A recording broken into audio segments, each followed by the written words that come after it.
Okay, welcome back to part 16 of the 1350 scale hood by Trumpeter. So as you can see, I've finished quite a lot. All the main ship itself has all been clear coated now and ready for the hull to go on. There's the hull. I've also done the plaque with the name. I just did that in a camo black and a silver marking paint pen, clear coated it, come up quite good.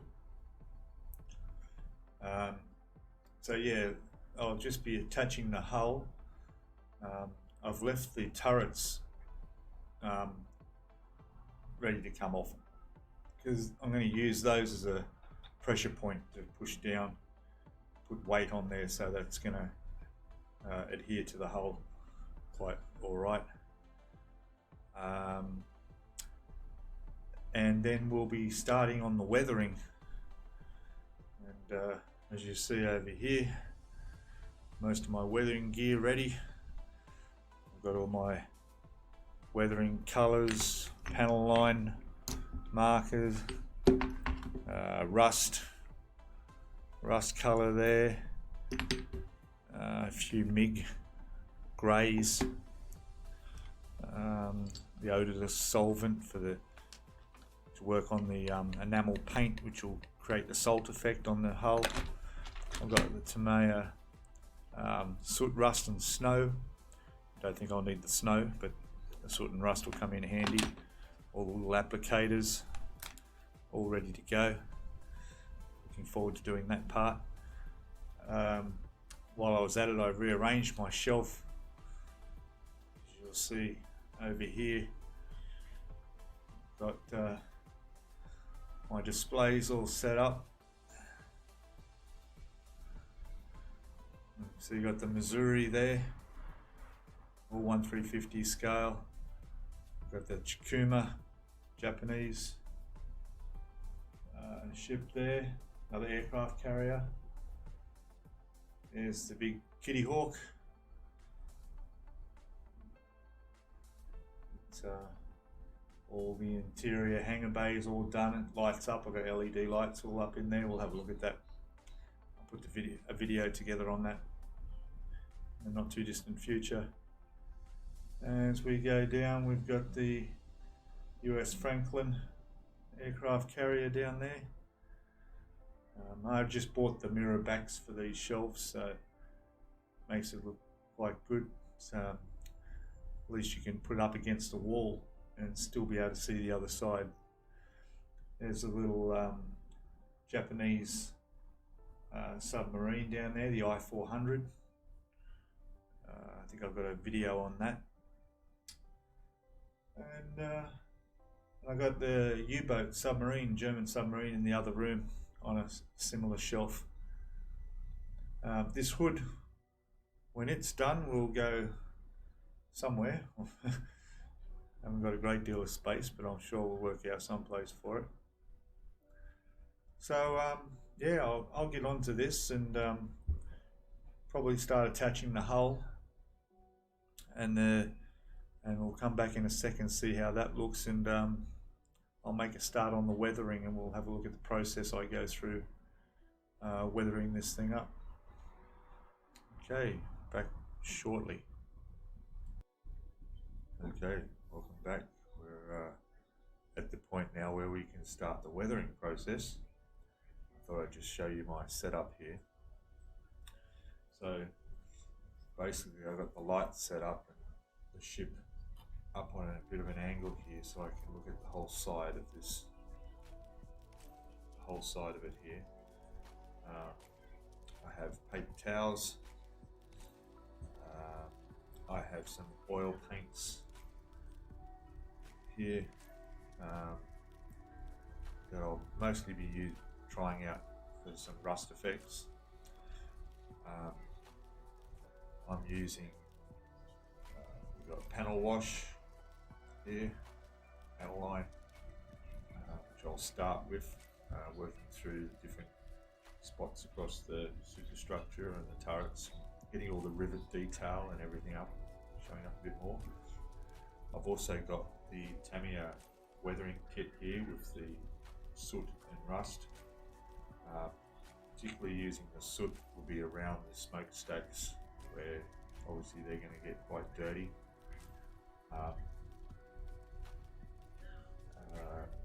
The rust I may apply with some of this, although I do have weathering, just a hobby, weathering rust here, which is easier to apply smaller points, where here I would need tiny little bits like under vents and areas where water might gather. There's also some grey, this is the MIG panel line wash, storm grey. There's another one here that's a little bit darker, gives it a dirty effect. But the lighter one I'll use is lighter than the colour of the ship, so this will just make highlights of some of the areas. I'll see how I go with that, how I'm going to apply that, probably with the cotton buds, and see how that comes up. Just do a bit of highlighting on some of the areas. It's all a bit of just trial and error, and it's all enamel, all this stuff. And because I put a coat of clear over there, the odorless solvent, which is like isopropyl, whatever, used on a cotton bud will take anything I've done off. So nothing's permanent that I don't want to be permanent. So you don't have to worry about, oh no, do I really want to put that dirt smudge there, you know, or it's too much, or it's too standing out too much. This is where you can tone things down and blend things in using stuff like this. So things like the anchor is going to have rust areas down on the side of the ship where the water's dripped. There should not be watermarks or rust marks below the hull area, because obviously it's not going to rust too much underwater. Having said that, there will be some rust spots I'll put around on the hull that's had, I mean, it's been salt water, so there are going to be areas of joins in the hull that will have a bit of rust.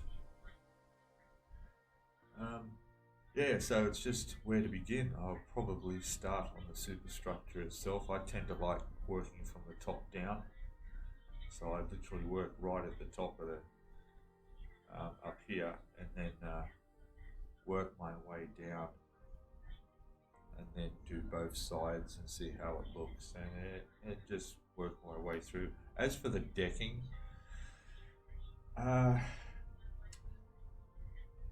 you know, now that I think about it, I could have done a bit of weathering on the decking before I even put it on the ship, and that's probably what I might do on my next build, because it's a lot easier. There's a lot of bits and pieces that you got to maneuver around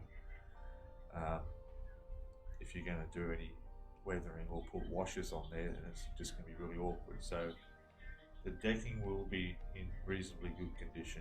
I'm not going to do too much on that. Particularly with all these awning supports all the way around, I'm bound to knock off a couple of them. And if I lose a couple, I do have spares, so that's a good thing. The Edard kit had spares. Yeah, so I'm going to get started, and I'll show you some of the progress as we go through. So we'll get a shot looking at it from my view across the ship. Some before and after, and probably actually applying some stuff in there too, particularly things like the end of the cannons. I have a bit of soot on them because obviously they've been firing along with all the other guns. We'll obviously have wear and tear. Okay, so we'll back very shortly and work through some of this progress.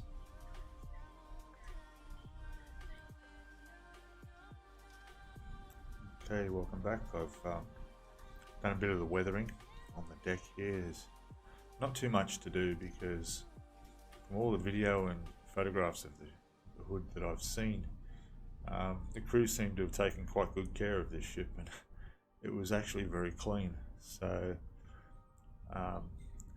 yeah, so other than a few scuff marks I've got around where people would be walking, that's about it. There's some little bits of markings on the sides and that. If you looked at the turrets, done a bit of the detail on the, you can see a bit of the rivets and just a bit of highlighting with panel line wash, but very subtle because it was actually a very, very clean ship. Turret barrels have got a little bit of black on the ends being fired, of course. So yeah, it's quite a clean boat. Oops, let's have a look and see further along. Yeah. Now I've also begun some of the rigging, which I'll just get it from a different angle and we'll have a look at how that's coming on. Okay, so with a bit of a white background there, you can at least see some of the line for the rigging from the towers going across, and I've got quite a bit going down here from the masts and this boom that goes across. There's one piece across here as well up to the top of here, a couple of pieces out that side. I've still got to do all this side yet, haven't finished that. For this I'm using the easy line. Yeah, the best stuff in the world for this is. Yeah, it stretches, and you know you know that you can press it down like this, it's not going to do any harm, and yet it's still tight enough to look like it's quite rigid along there. Yeah, easy line is the best stuff to work with. Yeah, so I'll just get the camera view. We'll see if we can have a look at along the side up a bit closer. Okay, so as you can see, I've got the waterline markers put on the hull there as we go along. Another one there. There's a ladderway access ramp that on the instruction has them hanging down, but I don't want this to look like it is in port, so I've modified it so that it sits across like that, and I think that looks pretty good, so I've done it like that on both sides. I've done some really subtle rust. It's going to focus properly. Rust marks where some water may have been dripping down the side. A little bit of soot and stuff around the top of the funnels, and around the turrets, but not a great deal. Some more along here. And of course, the anchor's in place with a bit of rust and another water line, which I'll have to dirty that up a little bit because it looks a bit too clean. Yeah.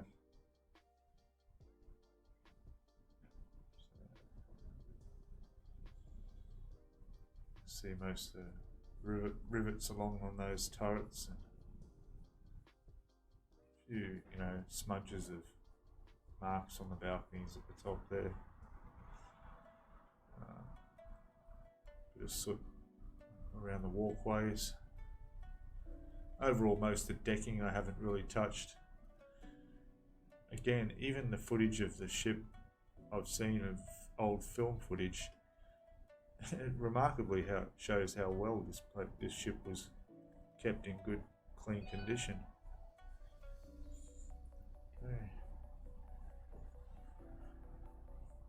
Okay, so yeah, it's some of the lines that I'm working on at the moment. Running down there at the back.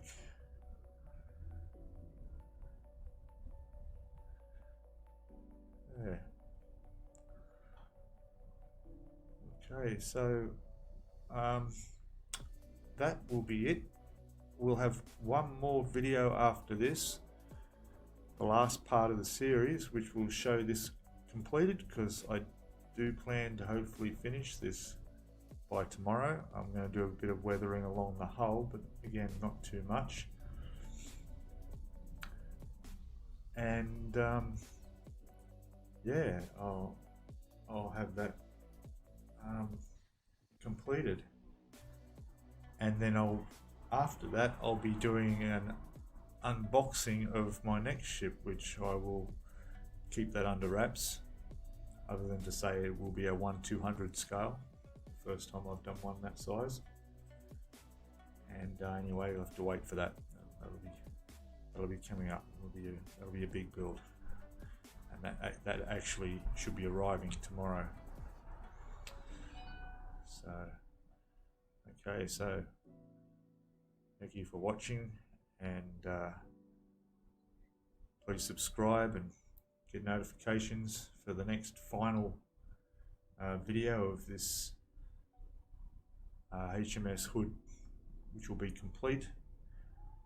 And if you like the video, give it a thumbs up, and if you want to make comments, please make comments, and suggestions, got any hints, ideas, any tips that you might have, share them, please share them. And all good, I'll see you in the next video. Cheers for now.